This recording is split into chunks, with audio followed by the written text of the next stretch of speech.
আসসালামু আলাইকুম everyone, welcome to my channel Marzia's ব্লগে। আবারও আপনাদেরকে স্বাগতম জানাচ্ছি নতুন আরেকটি ব্লগ ভিডিও নিয়ে। কেমন আছেন সবাই? আশা করি আল্লাহর মধ্যে সবাই অনেক ভালো আছেন। আমি অনেক বেশি ভালো আছি। আর আজকে যে দেখতে পাচ্ছেন আম নিয়ে আসছি, আর এই আমটাই কিন্তু মাখানো হবে বা ভর্তা করা হবে। এক এক জায়গায় কিন্তু এক একটা ভাষা বলে, আমরা কিন্তু বলি আম মাখানো।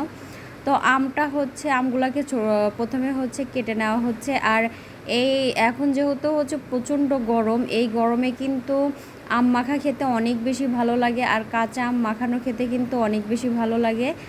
আর এখন যেহেতু হচ্ছে কোনো বাতাস নেই, একদম রোদ অনেক, এই জন্য কিন্তু আমও খুব একটা পড়ে না, গাছ থেকে পারলেই কিন্তু হয়। তো গাছ যেহেতু অনেক বড় বড় ছিল, যার কারণে গাছ থেকে পাড়াও সম্ভব হচ্ছিল না।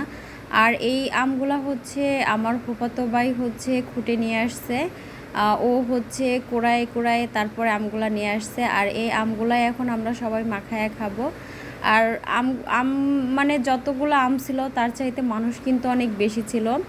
আর চারপাশে কিন্তু মানুষ বসে আছে, আর এখানে কিন্তু আমার ফুফাতো বোন হচ্ছে আম মেশিন দিয়ে কাটতেছে। এমনি কিন্তু কুচি কুচি হয় না, এই মেশিন দিয়ে কাটলে কিন্তু আমগুলো অনেক সুন্দর হয়। আর এই ভাবে মাখায় খেতে কিন্তু অনেক বেশি ভালো লাগে। ছোটোবেলা কিন্তু এরকম অনেক আম মাখা খাইছি।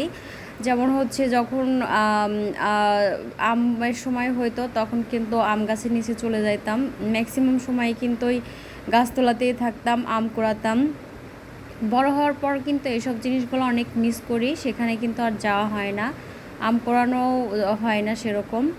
তো এই যে সবাই মিলে আম মাখানো খাচ্ছি, এটা কিন্তু ছোটোবেলায় একদম ফিরে যাচ্ছি। আর যে বাগানে গিয়ে কিন্তু আমরা সবাই মিলে ছোটোবেলায় আম মাখায় খাইতাম, আর সব সময় কিন্তু হাতে ঝাল থাকতোই। আর এখানে হচ্ছে আমার ভাগনা অকাম করতেছে, মানে ওই ট্যাপটা সারবে, ট্যাপ সেরে ও রেখে দেয়, পানি এমনি পড়তে থাকে, আর ও হচ্ছে ওটা দেখে অনেক মজা পায়। আর এত পরিমাণ দুষ্ট হয়েছে ছেলেটা, সবাই কিন্তু ওর জন্য দোয়া করবেন। আর হচ্ছে এই গরমে আমরা যেহেতু এখানে কাজ করতেছি, ও হচ্ছে অনেক মজা করতেছে। আর এই যে আমার ফুফাতো ভাই, এই কিন্তু আম কুড়াই নিয়ে আসছে, আর ওকে বলছে কলার পাতা কাটতে, যার কারণে ও হচ্ছে কাঁচিটাকে একটু ধার দিচ্ছে। আর এই যে একটা কলার পাতা কেটে নিয়ে আসছে। আমরা কিন্তু আজকে কলার পাতাতে আম মাখানো খাবো। ছোটোবেলায় যেরকম খাইছি সেটাই কিন্তু আবার ফিরে পাচ্ছি। আর এই যে এখন সে মাথায় টুপি নিয়ে আছে, সে টুপি নিয়ে নিজে নিজেই হাসতেছে, অনেক মজা পাচ্ছে সে।